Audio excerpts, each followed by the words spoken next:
Hello guys, it's me, Nikki. Hello. I am thrilled to be a part of the amazing Excuse My Beauty campaign with Fundacja Transfuzja. Now, let me tell you, Fundacja Transfuzja is doing some seriously groundbreaking work in Poland, fighting for the rights of transgender and non-binary folks. This campaign is so special because for the first time ever, transgender voices in Poland are coming together to share their stories, their journeys, and celebrate who they truly are using the power of makeup. And the best part, it's all about representation, empowerment, and letting trans people own their narrative. Whether it's through makeup, art, or activism, your voice matters, and you deserve to be recognized for who you truly are. Together, we are breaking stereotypes and pushing for a more inclusive world, one fabulous makeup brush stroke at a time. So, to everyone watching, I hope this series inspires you to embrace who you are, stand bravely, and fight for a world where everyone can be their true, authentic selves. Remember, beauty knows no limits, no boundaries, and no definitions. It's about being you, unapologetically. Excuse my beauty because being true to yourself is the most beautiful thing you can do.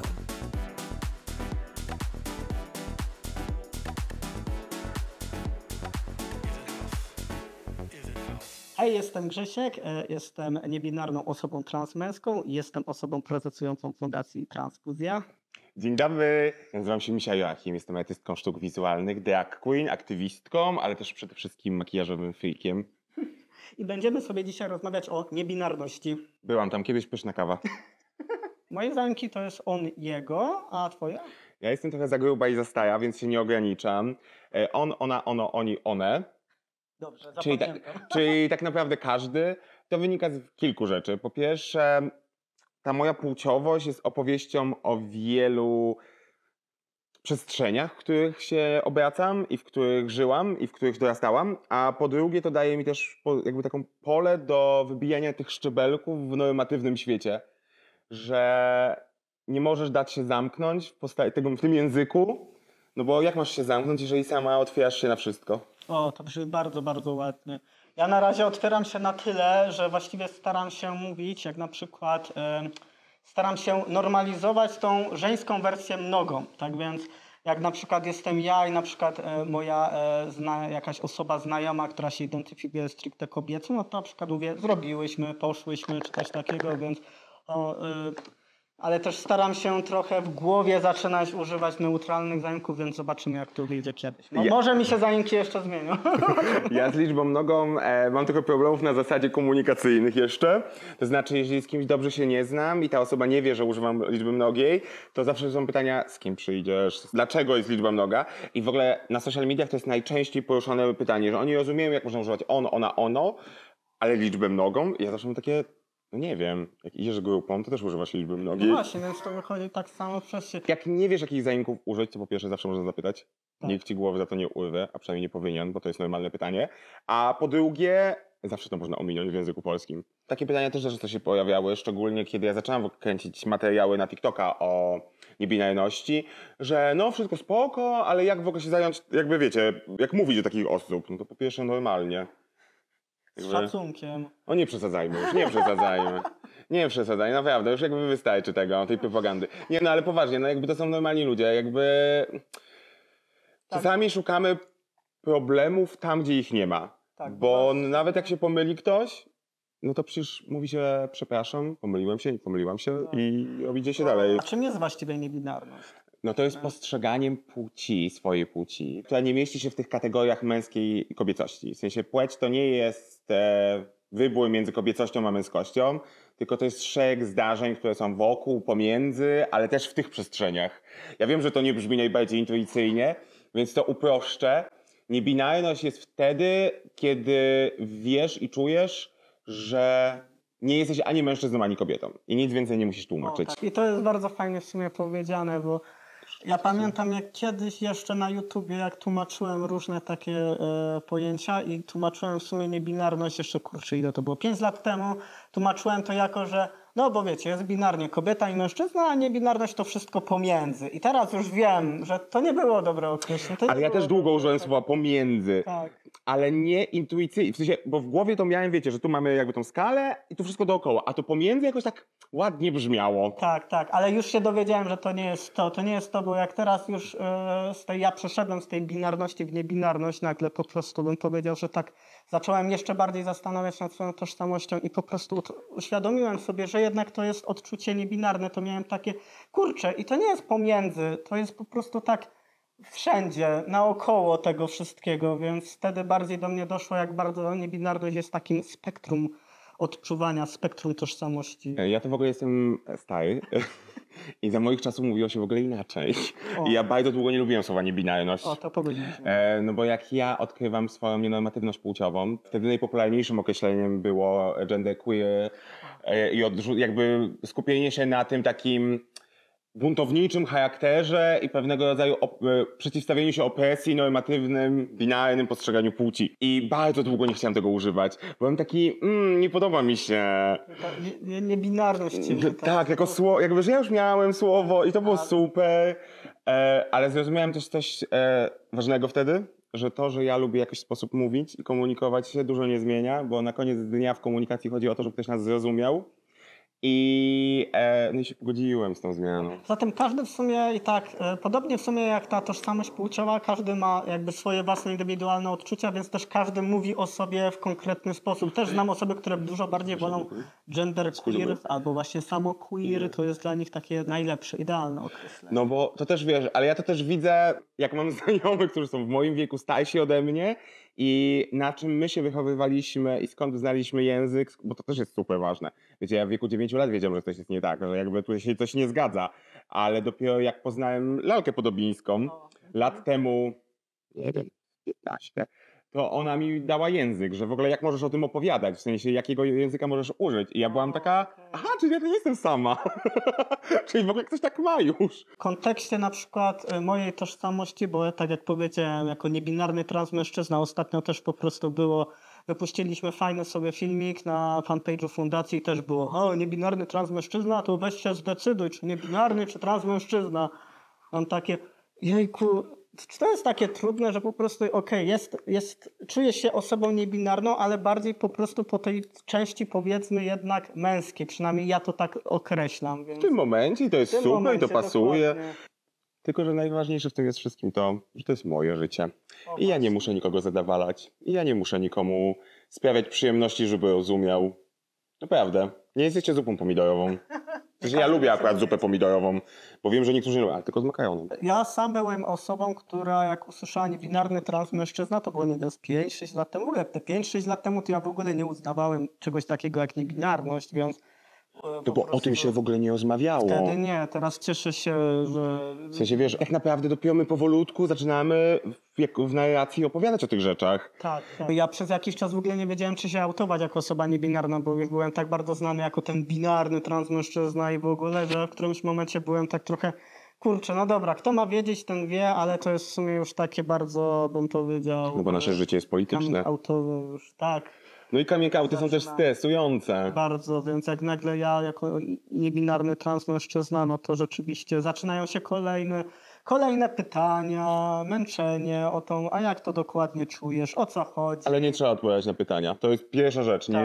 Wy nie musicie być edukatorkami. Wy nie musicie się spowiadać z tego, co czujecie i tłumaczyć wszystkim dookoła. Można powiedzieć, nie chce mi się. Tak. Jakby...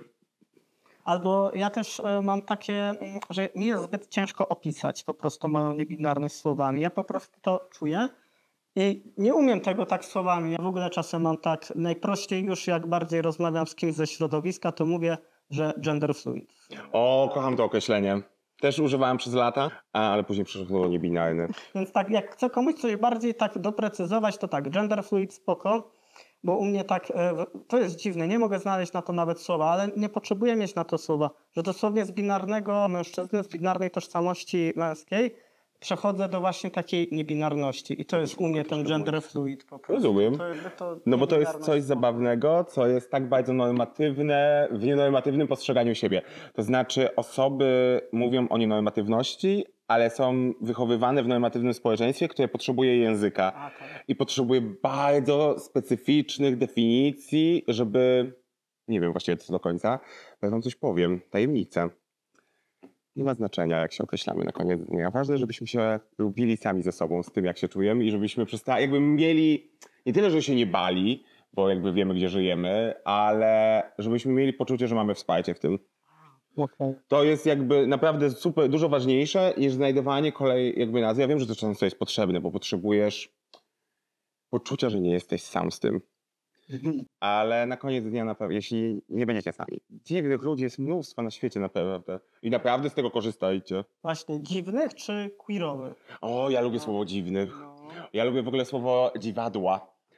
Co wtedy jako queer, bo ja próbowałem zrozumieć ja miałem w ogóle, na początku swojego aktywizmu miałem dużo problemów ze zrozumieniem dużej ilości rzeczy i nie mogłem zrozumieć, czemu ludzie lubią słowo queer, bo dla mnie to było tłumaczenie jako dziwne, więc... A nie powinieneś tego właśnie. tłumaczyć jako dziwne. Ja nie wiem, czy ja mogę to przetłumaczyć tak, jak powinniśmy to tłumaczyć. Dobra, będzie to trzeba wypikać. Przegięty pedał, dziwadło pedał, coś w tym kierunku. To musi być o charakterze seksualnym. W języku polskim za bardzo nie ma dla lesbijek takiego lesba może, ale to nie ma tego takiego charakteru, nie ma takiego mocnego akcentu, to też ma znaczenie, no bo kobiecość jest niewidoczna. Ale bym szedł w tym kierunku. I queer jest tyle fajny, że on jest po prostu buntowniczy. I on po prostu z zasady mówi, nie, pierdolcie się.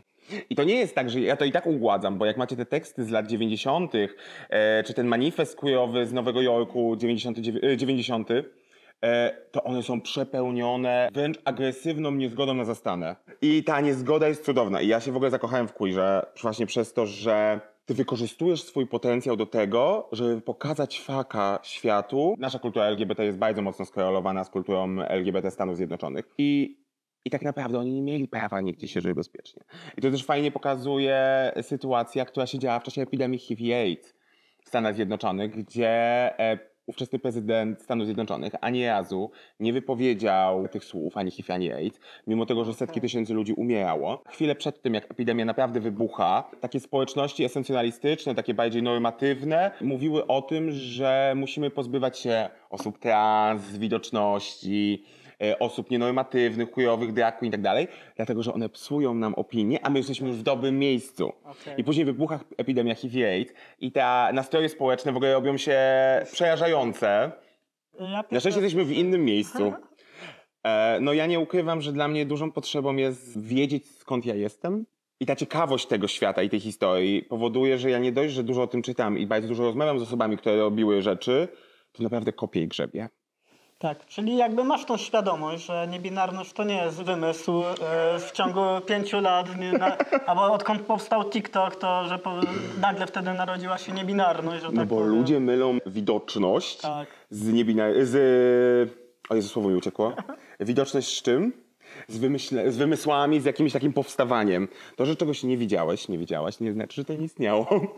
Wiesz, no pierwsze, co mi przychodzi do głowy, to Samoa. Proszę rozwinąć. Rozumiem. Na Samoa jest kultura, gdzie płci są 3. Są oczywiście mężczyźni, kobiety i fafafine, które fafafine są bardziej traktowane w tym takim rozumieniu pomiędzy, że łączysz i te elementy, ale dalej pokazują jakąś nienormatywność płciową. No i z kolonizacją, z przybyciem osób nawracających na wiarę chrześcijańską, rzymskokatolicką, dochodziło to tam do pogromów, do sytuacji bardzo nieprzyjemnych. W tym momencie, tak po 2002-2003 roku te fafafine znowu odzyskują swoje miejsce w społeczności. I to jest w ogóle bardzo ciekawe kulturowo, bo rodzice chcieli mieć fafafine w domu. Z różnych powodów, między innymi tego, że one mogły wykonać i męskie, i żeńskie obowiązki. Nie tak jak u nas, że się wyrzuca z domu. Tak. No ale wiesz, idąc dalej, Indie, Ameryka Północna, w większości to jest to kulturowe, a nie, że nazywamy to jako osoby niebinarne, bo to muszą ich aspekty kulturowe. Tak, oczywiście. W sensie ja traktuję ich po prostu jako niebinarnych, dlatego, że nie mieszczą się w tym podziale dwójkowym. I to nam daje. Aż dlatego wolę to określenie gender fluid, gender queer. One jest jakieś takie dla mnie... Nienormatywność płciowa. O, to też, ale jak tak w ogóle mówić tak do ludzi, to oni zawsze patrzą na ciebie wielkimi oczami. To jest też taki nurt, który ja widzę w niektórych tekstach i w niektórych pracach, Stanach, ale na szczęście jeszcze nie duży, ale duży go widzę w aktywizmie amerykańskim szczególnie, gdzie ten no-binarność się traktuje jako coś oddzielnego. A dla mnie to jest trochę o czymś innym opowieść, bo transpłciowość jest opowieścią o tym, że nasza płeć nie jest taka, jakim wydawała się na początku jakimś ludziom, którzy są wychowani w jakiejś kulturze i na bazie tej kultury wmawiają nam rzeczy. Ta niezgoda z tym, co nam próbowano powiedzieć, kim jesteśmy i próba opowieści o samym sobie, przez samych siebie, jest dla mnie tym kwintesencją transpłciowości. I to, że to jest taki parasol, że to jest taka opowieść o mnogości, o różnorodności, jest dla mnie super ważna. I jak czytam czasami transpłciowe i niebinarne, to mam takie... Aha, fajnie. Że można było znaleźć słowo, które łączyłoby wszystko, prawda? To jak mówimy o sobie jest najważniejsze tak naprawdę, więc każdy może mieć kompletnie inne definicje, jeżeli mówi o sobie. Tak, to oczywiście. Właśnie, ponieważ każdy inaczej rozumie pewne rzeczy. Ja lubię to w tym środowisku, że jakby nie jest tak, że jest jedna definicja do wszystkich, tylko że każdy ma swoją własną definicję. To prawda. I można porozmawiać z człowiekiem, jak coś rozumie. Ale ja też zakładać. zrozumiałem, że czasami nasze prywatne poglądy nie mają znaczenia, bo znowu, ważne jak nas się rozumie. I jeżeli ludzie mówią ci rzeczy, które mają rację bytu, to twoje przyzwyczajenia nie mają znaczenia. Rzeczywiście odnośnie zajęków neutralnych ja miałem duży problem, żeby zacząć używać, żeby się przestawić i miałem po prostu ten zgrzyt, że kurczę, mówię coś, co nie jest naturalne, co nie było u mnie w tym, ale im więcej mówiłem, więcej się zwracałem, tym bardziej to było takie... Teraz już nie mam tego zgrzytu, więc ja wszystkim w ogóle osobom często cispłciowym tłumaczę, kiedy muszą użyć odmiany, na przykład zrobiłoś, albo jakieś inne jeszcze i mają ten zgrzyt i opowiadają mi o tym, a ja im mówię, też miałem ten zgrzyt. Więc po prostu im więcej będziecie mówić, tym będzie lepiej z każdym kolejnym użyciem. I te osoby bardzo się uspokajały, bo miały takie poczucie, że ten zgrzyt jest czymś naturalnym, co się po prostu zdarza. I to, że to po prostu zniknie. I też dużo lepiej się czuli, kiedy słyszeli, że nawet ja miałem ten zgrzyt. Nie musicie być idealni. Już chciałem brzydko powiedzieć, ale nikt nie jest. Naprawdę. Ludzie popełniają błędy. Tak, to ja jestem świetnym przykładem tych błędów. Jakby naprawdę nie akceptowałem w ogóle czegoś takiego jak niebinarność. Ja w ogóle nie akceptowałem samej transpłciowości, bo ja przecież 6 lat byłem transfobem, tak więc ale to nie jest nic rzadkiego. Drogę, no nie, że najpierw musiałem zaakceptować transpłciowość, potem musiałem zaakceptować, że niebinarność istnieje. To już jako osoba, która działała w ogóle aktywistycznie, masakra bym powiedział. A ja bym powiedział, że nie masakra, bo żyjemy w jakimś społeczeństwie, które nas wychowuje, kształtuje i wmawia nam pewne rzeczy. I nie jest łatwo odrzucić nagle to wszystko, co nam się wmawiało. To jest też czegoś musiałem nauczyć, dlatego że ja, nie wiem jakim cudem, ale nigdy nie miałem za bardzo takich przekonań, które w tym momencie musiałbym jakoś radykalnie zmieniać. Ja zawsze byłem bardzo otwarta, bardzo taka na zasadzie, że wszystko mi się podoba. Dobra, nic mi się nie podoba w życiu, ale jakby na zasadzie, że każdy może być kim chce, jaki chce. Ja mam takie, no okej, spokojno, jakby widziałem gorsze rzeczy na pewno w życiu. Jakby naprawdę kotek niczym się nie przejmie. Nie sekshamingowałam, nie miałem problemu z rasizmem jakimś takim, chyba że nieuświadomionym, bo taki miałam, bo nie wiedziałam o czymś. Albo nie wiem, z własną seksualnością, płciowością, w ogóle nic. I musiałem się nauczyć, że nie wszyscy tak mają. O tak, to był główny problem z właśnie niebinarnością. Jak bardzo mocno się identyfikowałem jako osoba binarna, nie mogłem zrozumieć, że ktoś może mieć inaczej i że tu nagle mi się pojawia niebinarność, więc musiałem bardzo dużo to przejść i porozmawiać z ludźmi przede wszystkim, więc to u mnie zadziałało to, że porozmawiałem z ludźmi, że mogli mnie doedukować. Teraz jest lepiej, teraz mam materiały, no nie, mogę sobie bardziej wygooglować, mogę sobie posłuchać. Wtedy ja akurat potrzebowałem tego kontaktu z jakąś osobą, która konkretnie by mi wytłumaczyła pewne rzeczy i odpowiedziała na moje konkretne pytania. Zastanawiam się też odnośnie takiej niebinarności i dysforii płciowej. Jak ja w ogóle przechodziłem właśnie z binarnego mężczyzny, teraz do niebinarności i też potrafiłem na przykład dostać pytanie, że to co, będziesz teraz cofał jakieś elementy korekty? No, ta tranzycja znana. Tak, i musiałem tłumaczyć, że właściwie wszystkie elementy korekty, jakie robiłem, były związane tylko i wyłącznie z dysforią płciową, a nie stricte z moim odczuciem tożsamości płciowej. Ale to jest to samo, jak ludzie pytają, czy przyszedłeś już całą tranzycję? Albo ja w ogóle nie za bardzo mam dysforię płciową. W sensie to też jest kwestia tego, że ja nie do końca wiem, jak moje ciało funkcjonuje w przestrzeni, że w ogóle istnieje. To jest zupełnie inna kwestia i w ogóle nie przeszkadza mi za bardzo. Bardziej dla mnie to jest zabawa z tą płciowością i to, co mogę z nią zrobić. Ale to też jest wielki zarzut, że nie wyglądasz, bo powinieneś być androgeniczny. Że nie wyglądasz jak osoba niebinarna. Tak, a już teraz też w ogóle. O Boże. Albo, że wyglądam za mało. Ale to jak wygląda osoba niebinarna? Nie wiem, nie byłam tam nigdy. Nie mam pojęcia, w sensie ja chętnie usłyszę definicję, jak mam wyglądać. Wyśmieję ją pewnie, jak wszystko w życiu. Ale no ja w ogóle nawet mam takie, okej. Ja Co mnie obchodzi twoja opinia? To jest po prostu, ja nienawidzę tego właśnie, jak ludzie zaczynają opowiadać, jak wyglądać jako osoba niebinarna. Czy jak ubiorę spódnicę, ostatnio pojechałem właśnie do mamy. A teraz będą bardzo w trendzie, krótkie. Takie, że trochę jak nawet lekko idziesz, to widać majtki. A okej, to nie dla Takie mnie. w stylu Miu Miu. Zamówiłem dzisiaj kolejną. Ale też po prostu było tak, że pojechałem do mniejszego miasta w spódnicy i też było, że mama miała takie, no i w czym ty przyjechałeś? Jakby, po co ta tranzycja, jak ty w spódnicy? No bo dla niej to jest niezrozumiałe. W sensie, wiesz... Ja mówię, no ciuch to ciuch, ubranie to ubranie, a poza tym jest przewiewnie, wygodnie i fajnie. Ja też tak uważam, ja lubię spódnicę akurat. Ja tylko jeszcze skończę oczko to, Tak. bo to niewygodnie się do kamery maluje. Nie mam pojęcia, jak wyglądam. Jestem bardzo ciekawy. Ani lustro, ani nic więcej. Ja, prawdę mówiąc, nigdy nie miałem takiego dragowego. A to nie jest dragowy makijaż? Nie? A, Nie. Miałem, to nigdy nie miałem mocnego. To jest jakby jakiś taki bardzo freszy. Boże, z dragowym makijażem byśmy kończyli to o 22:03. O, dobrze, to nawet nie wiedziałem, że tyle to zajmuje. Nie, za ta szpachla? Jezu, przecież my teraz byliśmy w tym Trójmieście. O 9:30 były próby. Skończyliśmy je o 12:00. Coś zjeść i na 16:00 na marsz i prawie się spóźniliśmy. Chimera to w ogóle peruki już nawet nie przyklejała.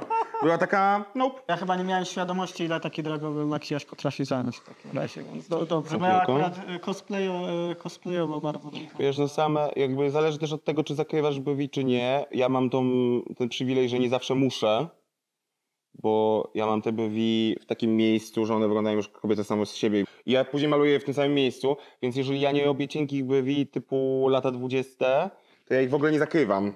A jakie to jest w sumie ciekawe, no nie? Bo teraz nawet jak tak mówisz właśnie, że bardziej ułożone w kobiecy sposób brwi, no nie? Że ja w ogóle zauważam... Bo to jest ciekawe w No ogóle. właśnie, ja w ogóle zauważam No.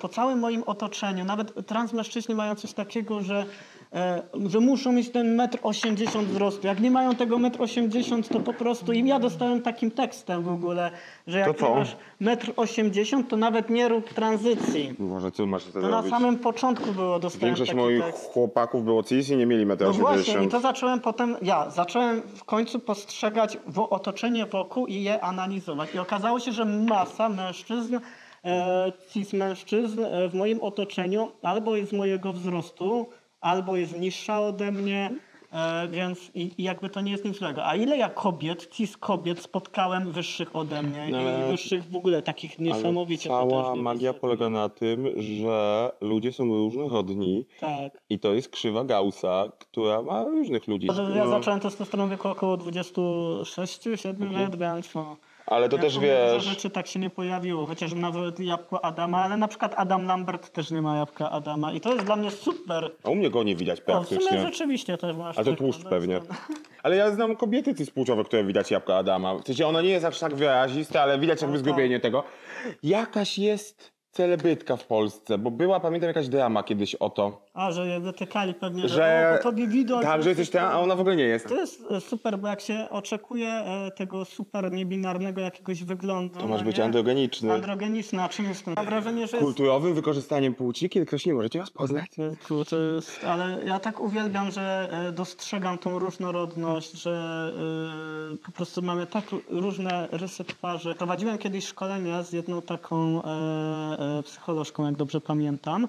To ona opowiadała, że studenci bodajże antropologii na pierwszych zajęciach mieli sobie pomierzyć różne części ciała, a potem się sklasyfikować, czy są kobietami, czy mężczyznami. I okazało się, że nikt nigdzie nie pasował za bardzo. No bo to jest uśredniony jakiś wzór. Ale to było dla mnie wtedy takie wow. Czy pytają cię, czy jesteś niebinarną atencją? Ja po prostu jestem atencyjna. Nie, no w ogóle ja nie wiem do końca, co znaczy atencyjna. W sensie to, że lubisz, że ludzie na ciebie patrzą i zwracają na ciebie uwagę. Czasami każdy z nas lubi. I to nie ma nic wspólnego z twoją tożsamością, płcią, seksualnością. Nie, w ogóle nie jest o tym. To jest trochę tak, jakby powiedzieć, ludzie mi piszą, że jestem gruba, a ludzie mi piszą później w komentarzach, nie jesteś gruba, jesteś piękna. A co ma jedno do drugiego?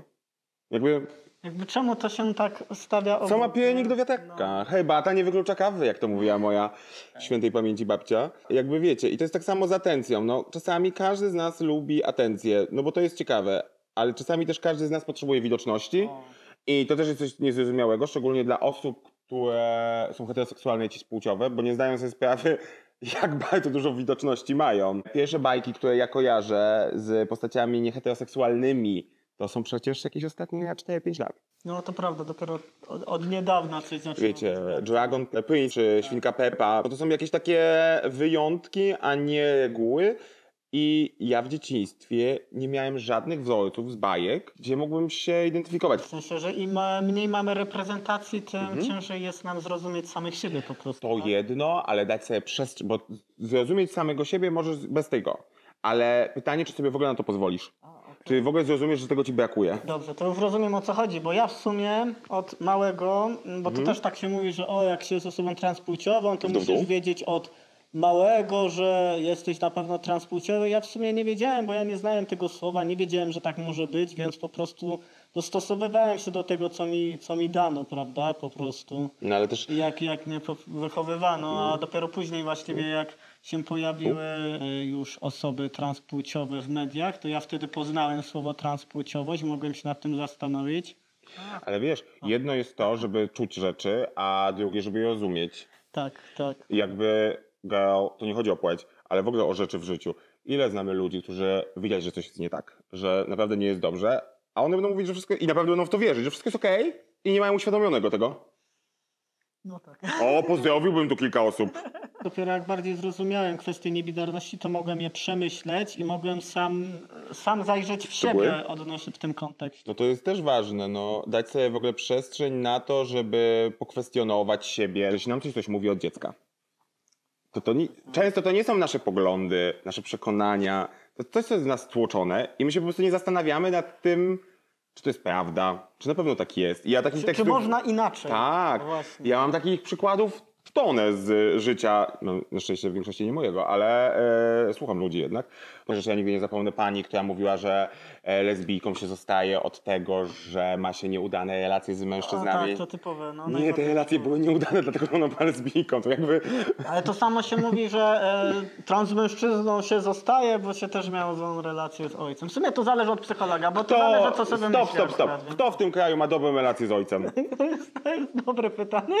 Naprawdę. I to nie jest kwestia tych ojców, bo oni nie powstali w próżni. Ludzie nie powstają w próżni i tak naprawdę to nie musisz rozumieć kogoś, żeby go jakby szanować, bo to w ogóle nie chodzi o tolerancję, bo ja nie jestem laktozą, żeby mnie tolerować. To nie chodzi w ogóle o akceptację, no bo my nie musimy się znać, nie musimy mieć w ogóle nic ze sobą jakby żadnej styczności. Tu chodzi o taki zwykły szacunek do ludzi, że nie wszyscy są tacy jak ja. Nie wszyscy mają takie same potrzeby jak ja. I to jest jakby dla mnie całe clue wszystkich rozmów o tym, czego potrzebujemy, nie tylko w Polsce, ale w ogóle na świecie, jeśli mówimy o LGBT-ach. My po prostu możemy być różni. Też się spotkałem z takim stwierdzeniem, jakby, że to dosłownie w przeciągu 5 lat mamy wybuch po prostu epidemii niebinarności w ciągu tych paru lat, że to wszystko przez te media. Gdzie są te osoby niebinarne w mediach, przez którą to się dzieje? Ja wam powiem, gdzie są te osoby w mediach. Jak chodziłam na castingi lata temu, mówią ci nie, dziękuję. Teraz to się bardzo zmienia. Teraz walczą, tak? Nie, teraz to widzą, że... No nie oszukujmy się, media... Powiedzmy sobie prawdę. Ani w większości politycy i polityczki, ani media, oni ogólnie to mają gdzieś ludzi. Masz po prostu rzeczy, które ci się opłacają i nie opłacają. I powinniśmy korzystać z tego, bo bez legislacji, bez widoczności niewiele zyskamy. I tak jak oni wykorzystują nas, my powinniśmy wykorzystywać ich. Więc jak im się teraz opłacamy, to trzeba z tego po prostu kłuć. No. Pamiętajcie, no bez legislacji niewiele, spokojnie, tak tam też będziemy, ale tu najpierw niewiele osiągniemy i tyle. I z mediami jest dokładnie tak samo. W tym momencie po prostu to są tematy, które się klikają, które są ważne. Powinniśmy z tego korzystać. Bo mała misia chciałaby zobaczyć w telewizji kogoś takiego jak ona. O, tak. Gotowe? Super. Ja wianek zakładam. Zakładaj wianek. Ej, nie wiem co prawda jak wyglądam. O wow, pięknie. Pięknie wygląda, wszystko Tak się mogłem błyszczy. iść na studniówkę. No więc cały makijaż jest oparty na świeżości, mokrości, delikatności. To jest coś, co totalnie bardzo teraz lubię i też jest w bardzo trendach. No i tak naprawdę przez My z Beyoncé srebro wróciło do łask, więc łączymy to srebro z różem. Ono też fajnie kontrastuje z cerą, ale też podkreśla to oko, bo mamy podobne tony. I całość jest delikatna, wilgotna, więc te usta też, żeby nie były niczym takim szalonym, po prostu są przejechane takim glazem, takim błyszczykiem. w tubce, to chyba się kojarzy z wiosną. A trochę też taką Markiem Jacobsem z 2008-2009 roku z pokazów, więc jakby przecież to jest idealna opowieść o tym makijażu. No, dziękuję bardzo. Też się bardzo podoba, naprawdę. Ja bym w ogóle chciał więcej chodzić w makijażach po ulicy, ale rzeczywiście jest to, bym powiedział... No, jest to trochę... No, nie da się ukryć. Jeszcze jak z imprezy to się wytłumaczę, z cosplayu się wytłumaczę, ale z takich żywych, fajnych kolorów, albo wianku, ja uwielbiam wianki nosić i chciałbym nosić na przykład wianki swoją drogą, ale no po prostu jednak rzeczywiście jest to takie... No to ja mam ten przywilej, że jestem po prostu wielki i jak idę, to jak oni się...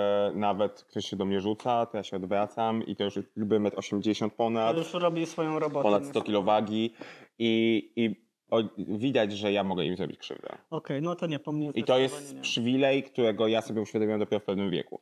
Bo ja nie rozumiałam tego, że na przykład miałem tylko jedną taką w całym swoim życiu bardzo niebezpieczną sytuację i skończyła się na tym, że ich zglanowałam.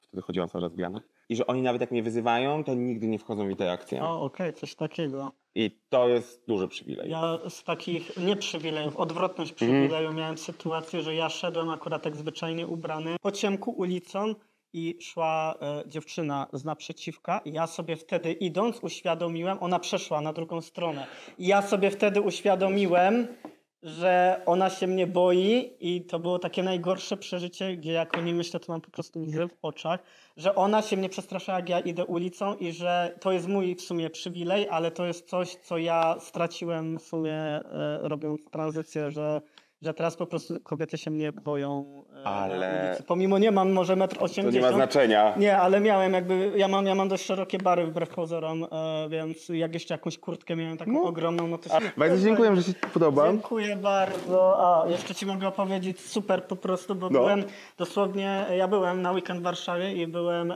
wodzirejem na weselu. Było powiedziane, że bez żadnych takich super mega binarnych po prostu rzeczy, bez żadnych takich taki obrzydliwy seks. To właśnie to, co było przez ciebie. Że ta rurka taka, nie, butelka i takie do smaru do wlewania. Ojejku, to mi się kojarzy od razu. To było super, bo jak zawołałem, że zapraszam wszystkie osoby chcące łapać wianek, które nie są w statusie formalnym związku, prawda? I widzę, że podchodzą same te jakby dziewczyny, więc tak mocniej podkreśliłem, ale wszystkie osoby chcące łapać wianek, sam bym podleciał, tylko miałem wianek na głowie akurat, więc jak to usłyszeli, to już przyszli po prostu i w ogóle wianek złapał brat panny młodej i chodził z tym wiankiem. Dobra, to chyba wszystko na dzisiaj. Tak, chyba. Do zobaczenia, misiaczki!